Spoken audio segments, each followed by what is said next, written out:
Good morning to you again. This is also March 11th, 2025. About 10 days before the biblical New Year. First full day of spring's coming in right around March 21st. 14 days after that is Passover.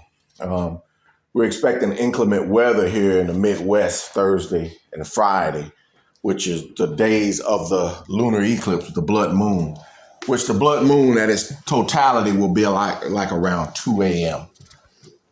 But aside from that, it takes about 7 days to transition into the vernal equinox, if you know the biblical times. Nevertheless, I wanted to make this video last night when it came to me, but sleep overcame me so much I just went to sleep, and I said I would do it this morning. And it pertains to the little horn trump, which I've been telling you now. I didn't prophesy. Daniel prophesied it. But the Most High has given me the proper understanding of the scriptures, from which I'm obligated to share with you. And I have been for 10 years. Lost a lot of family members, had a lot of mockers. But, that goes along with the territory. Nevertheless, the little horn is in power. Things are fulfilling as it was written.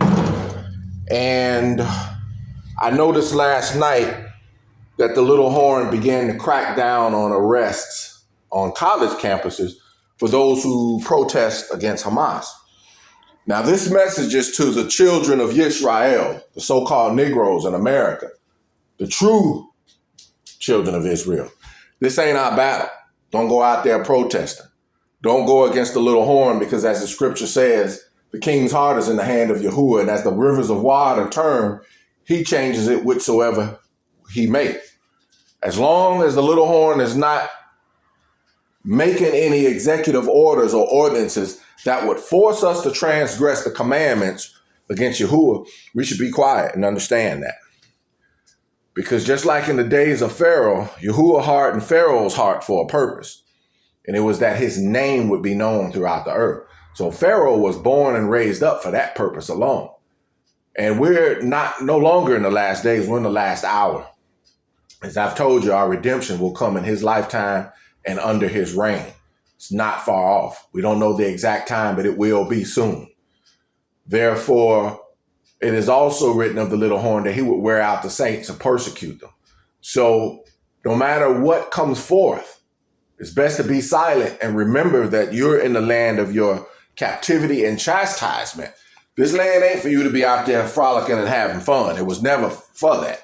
As the scriptures say, we would be in a land that's not ours, and they would treat us evilly for 400 years.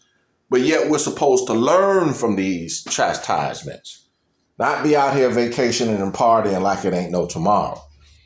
So that being said, I just want you to understand with a certainty that these things will surely come to pass, because prophecy is not going to change. But as they come to pass, and don't be enemies with the little horn, like I said, only if an order comes from him that would cause us to transgress the commandments, then we keep the commandments, even if it costs our lives. But until then, Palestinians ain't our friends either. I won't go into details, but they're not. So, and I don't want to go into details as to what's really happening, because some things are not really meant to be shared. But the works of this president, as it's written in Habakkuk 1, I believe it's 1:5, when he says, lo, you amongst the heathen, wonder marvelously, for I will work a work in your day that you won't believe, even though it be told to you. And he's working that work. We don't know the end result of it, like I said. So things that you see happening in our land that the president may order that you may not agree with, remain silent. Okay? But the things that you guard with your heart is the name of Yahuwah and his commandments. You keep that with a great zeal. So that being said, don't get yourself in a bind and don't get yourself in trouble going out there trying to stand up for some democrats and a party that never cared about you, or either. But you have to understand that leaders and kings are raised up by Yahuwah, as I've said so many times, Daniel 2:21 and Romans 13:1-4. And there are other scriptures that affirm the same. But I see Negroes, I haven't changed much. They're very rebellious, very stubborn, stiff-necked, and they don't listen to those who are called to tell them these things. I get messages all the time on Facebook, private messages showing me things that are contrary, and it is what it is. You know, people were mad because he took down the Black Lives Matter. I don't give a shit. Yahuwah determines whose lives matter. He kills and makes alive, like it says in 1 Samuel 2:6, not men. And like it also says, he creates peace and he creates evil. And our chastisers or our oppressors are the iron in his hand.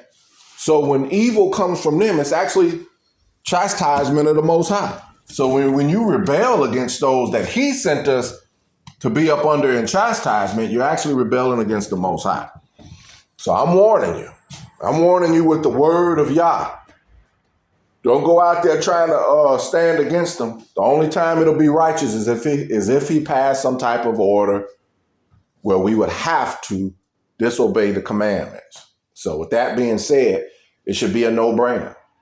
Sit down, STFU, you know what that stands for, and ride this out. You know? So that's all I have to say. Shalom.